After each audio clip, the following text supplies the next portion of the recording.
মালপোয়া বানাতে গেলে প্রথম আমি মুগ ডালটাকে একটু হালকা করে ভেজে নিয়েছি, নিয়ে 2 ঘন্টার জন্য ভিজিয়ে রেখে দিয়েছি, ভালো করে ধুয়ে পরিষ্কার করে নিয়েছি। তো এবারে দেখো আমি এখানে পেস্ট করে নিচ্ছি। হয়ে গেছে মুগ ডালটা। এবার দেখো আমি এখানে হাফ কাপের মতন সুজি নিয়েছি। আর এই মালপোয়াটা খুব খেতে সুস্বাদু হয়। দেখো 1 কাপ দুধ দিয়ে দিলাম, ঢাকনা দিয়ে দিলাম।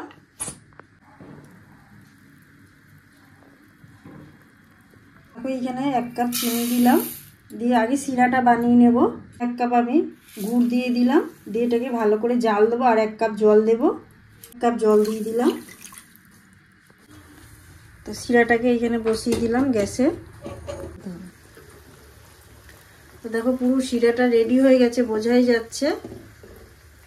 এখানে আমি হাত দিয়ে দেখিয়ে দিচ্ছি যেরকম চিটচিটে একটা ভাব চলে এসছে, মানে রেডি হয়ে গেছে শিরাটা। তো আমি শিরাটাকে এখন বন্ধ করে দিলাম। এখানে দুধ ছিল, ওই দুধটাকে আমি দিয়ে দিলাম। মোটামুটি 2 কাপের মতন দুধ লাগলো।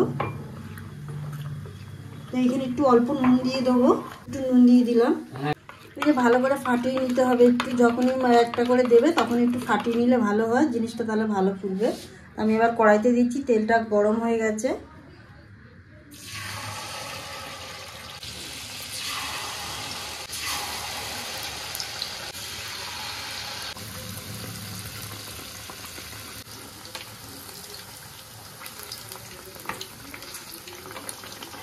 দেখো আর একবার দিচ্ছি।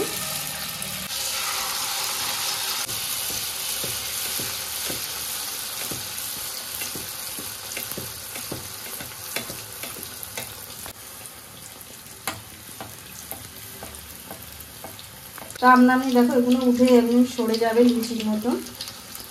আর এই মুগ ডালের মালপোয়াটা খুবই সুন্দর খেতে লাগে। এবার সবগুলো ভাজা হয়ে গেলে আবার একসাথে একটু গরম করে তারপরে শিরাতে দিয়ে দেবো। দেখো সব পুরো একদম মুগ ডালের মালপোয়া পুরো সব একদম হয়ে গেছে, কত সুন্দর ফুলেছে বুঝতে পারছো। তো এবার আমি মিষ্টি শিরাটা দিয়ে দিচ্ছি।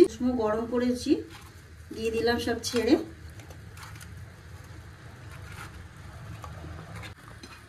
ভালো করে নেড়ে দেবো। দেখো কত সুন্দর হয়েছে, একটু ফুলবে। আমি এখন একটু ঢাকনা দিয়ে রেখে দেবো 10-15 মিনিট, তারপরে আমি পরিবেশন করে দেখাচ্ছি।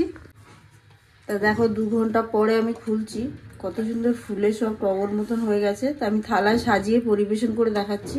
দেখো পুরো মুগ ডালের মালপোয়া পুরো রেডি হয়ে গেছে, আর ঘরোয়া পদ্ধতিতে। আর দেখে যদি ভালো লাগে অবশ্যই চ্যানেলটাকে সাবস্ক্রাইব করবে, লাইক করবে, কমেন্ট করতে ভুলবেন। আর কতটা নরম হয়েছে দেখো আমি দেখাচ্ছি।